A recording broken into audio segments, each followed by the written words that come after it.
Hi hello నమస్తే welcome to Aadya media. ఇటీవల చంద్రబాబు గారి రిమాండ్కి సంబంధించి పలు అంశాలు ఆసక్తికర విషయాలు బయటకు రావడం జరుగుతుంది. నిన్న ఏదైతే జనసేన అధినేత పవన్ కళ్యాణ్ పొత్తు విషయం కన్ఫర్మ్ చేయడం జరిగిన తర్వాత నుంచి కూడా చాలామంది మినిస్టర్స్ కానీ ఎమ్మెల్యేలు కానీ బయటకు వచ్చి మాట్లాడడం జరిగింది. సో ఈరోజు లోకేష్ ఢిల్లీ పర్యటనకు సంబంధించి ఎవరెవరిని కలుస్తున్నారు, ఎలాంటి విషయాలు బయటకు రాబోతున్నాయి, ఎలాంటి వాళ్ళని కలిసే ఛాన్స్ ఉంటుంది అనేది కూడా ఒక ఆసక్తికర అంశాన్ని తీసుకోవచ్చు.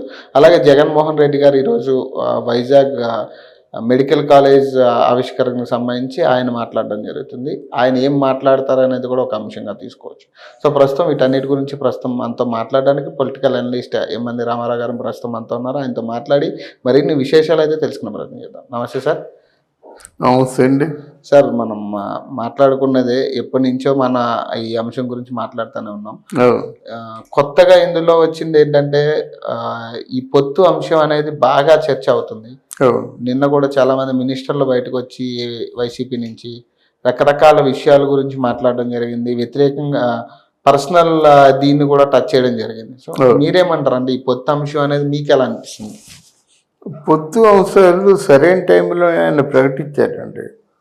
దీన్ని వీళ్ళు ఏదో వాళ్ళ తాలూకు నైజం చూపించుకున్నారు. కానీ రోజా, కొడాలి నాని, పేరు నాని, అనిల్ కుమార్ యాదవ్ ఈ నలుగురును ఏంటంటే మేము ముందే చెప్పాం కదా, ఆయనకి ప్యాకేజీలు ఉన్నాయి, ఏదో అండర్స్టాండింగ్ ఉంది, అది ఎప్పుడో తెలిసి మేము కేవలం ఈయన రాజకీయ నాయకుడు ఎందుకు అయ్యాడంటే చంద్రబాబు నాయుడునేమో సీఎం చేయడం కోసం అయ్యాడని చెప్పి ఇలాంటి అభాండాలు వేస్తున్నారు వీళ్ళు.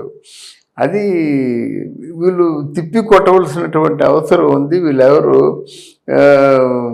కొంచెం డిప్లొమాటిక్గా మాట్లాడుతున్నారు. డిప్లొమాటిక్గా మాట్లాడితే వాళ్ళ గొంతు అనగారన్నమాట. ఆ గొంతు ఇంకా పైకి లేస్తుంది. అదొకటి. రెండోది ఏంటంటే ఇది చెప్పారు, కేవలం మా పదవుల కోసం మేము చేయటం లేదు, ప్రజాస్వామ్య పరిరక్షణ కోసం చేస్తున్నాము. నాశనం అయిపోయింది ఆంధ్రప్రదేశ్, ఇంత వదిలేసినట్టయితే మరి మనకేం దక్కదు అనే పద్ధతుల్లో చాలా బాగా మాట్లాడారన్నమాట ఆయన. ఆయన మాటల్లో మాత్రం మెచ్యూర్డ్ పొలిటీషియన్ తాలూకు ధ్వని ఎక్స్ప్రెషనే మనకు కనిపించింది. వీళ్ళు ఏదో అర్థం చేసుకోలేక ఏదో ఇది మోకుమ్మడి దాడి చేసి అభాండం వేసేసి బుర్ర జల్లేద్దాం అన్నటువంటి ఒక కుతితో. కానీ అంటే ఈ ప్యాకేజ్ స్టార్ అనే ఒక ట్యాగ్ ని ఇప్పటికీ కూడా తీయకుండా దాన్ని కంటిన్యూ చేసే మార్గాన్ని ఈయన ఎంచుకుంటున్నాడు అనేది ఒకటి ఉంది. అంటే మీరేమంటారు దానికి? అదే చెప్పండి, అది అలా ప్యాకేజీ స్టార్ అని చెప్పడానికి అంటే నువ్వు ప్యాకేజీ స్టార్ కదా నువ్వు రోజా. అసలు మీరు ప్యాకేజీ స్టార్ కాని వాళ్ళు ఎవరు? అలాగైతే ఆయన అంతకుముందు మీరు ఏదో పదవుల్లో ఉండి ప్యాకేజీ స్టార్స్ అయ్యారు, కానీ ఆ నాన్న సీఎంగా ఉంటుండగా ఎంత ప్యాకేజీ తీసుకున్నాడు, ఎంత ప్యాకేజీ తీసుకుంటే ఆయనకి మనీ ల్యాండింగ్ కేసులో 43,000 కోట్ల రూపాయలకి ఆయన బుక్ అవుతాడు. మరి ఎన్ని ఆలోచించుకోవాలి కదా. మీ కింద మత్తు ఉంచుకొని మిగతా వాళ్ళ మీద మత్తు చూపించడానికి ప్రయత్నం చేస్తున్నారు. అది ఇవి అంటే మొదటి నుంచి కూడా జగన్మోహన్ రెడ్డిలో ఉన్నటువంటి పెద్ద ఒక బ్యాడ్ ఏంటంటే అది ఎదురు మనిషిని గాయపరుస్తాడు, మైండ్ గేమ్ ఆడతాడు అనమాట. అంటే రాజకీయాల మీద మన పూర్తిగా వ్యతిరేకత వచ్చేలాగా మైండ్ గేమ్ ఆడతాడు. అదే మిగతా వాళ్ళందరికి కూడా మీకేం లేదు, అసలు రాజకీయాలు అంటే వెగడ పుట్టేలాగా మీరు మాట్లాడంటారా అని చెప్పేసి వీళ్ళందరికీ చెప్తారు అన్నమాట. కానీ అంటే వీళ్ళిద్దరు కలయిక మనం ఎలా చూడవచ్చు అంటే ఇప్పుడు పవన్ కళ్యాణ్కి ఎటువంటి లాభం ఉంటుంది అనేది కూడా ఒక అంశం అయింది. అంటే మీరేమంటారు, అంటే పవన్ కళ్యాణ్కి ఎటువంటి లాభం ఉంటుంది ఇప్పుడు టీడీపీతో కలవడం వల్ల? పవన్ కళ్యాణ్కి లాభం అంటే మునపటి కంటే ఎక్కువ సీట్లు వస్తాయండి, ఒక అండర్స్టాండింగ్ ఉంటే డెఫినెట్గా. తర్వాత ఏమో ఉమ్మడి కార్యాచరణ అంటున్నారు కదా, ఆ ఉమ్మడి కార్యాచరణ ఏదో మరికి ఇక్కడ కొంత మన చంద్రబాబు నాయుడు తాలూకు ఆ వ్యూహరచన అవసరం ఉంటుంది. ఆయనకి ఇప్పుడు ఉమ్మడి కార్యాచరణ ఎలా ఉంటుంది, పొలిటికల్గా ఏ విధంగా ఒక గేమ్ ఆడి వాళ్ళు బొట్టలో పడేయాలి అనేది కూడా నాకు తెలుసు అనుకో. నేను ఈయనకి ఆవేశం ఉంది, చైతన్యపరిచేటువంటి ఒక శక్తి ఉంది. క్రౌడ్ పుల్లింగ్, క్రౌడ్ని అట్రాక్ట్ చేయడం, క్రౌడ్ కనెక్ట్ అవ్వడం ఉంది. బట్ దాన్ని ఓట్లుగా మలుచుకోవడం ఎలాగ అనేది ఆయన చంద్రబాబు నాయుడు చెప్పాలన్నమాట ఒకటి. బట్ డెఫినెట్గా మునపటికి ఇప్పటికీ చాలా మారింది కదా. మీకు వారాహి విజయ యాత్రకు ముందు పవన్ కళ్యాణ్, వారాహి విజయ యాత్ర 4 భాగాల తర్వాత ఉన్న పవన్ కళ్యాణ్కి చాలా మారింది.